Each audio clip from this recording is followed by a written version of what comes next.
Guys हम Gardner's को छोटी-छोटी खुशियाँ ऐसे गार्डन में ही मिल जाती है। जैसे आप देख रहे हैं अभी ये जो विनका का प्लांट है सदाबहार का, जो अपने आप ही मेरे एक गमले में उग गया।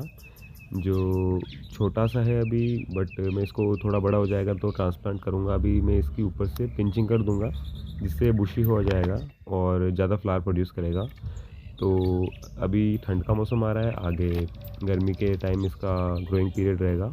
तो देखते हैं इसका result. Thank you so much for watching.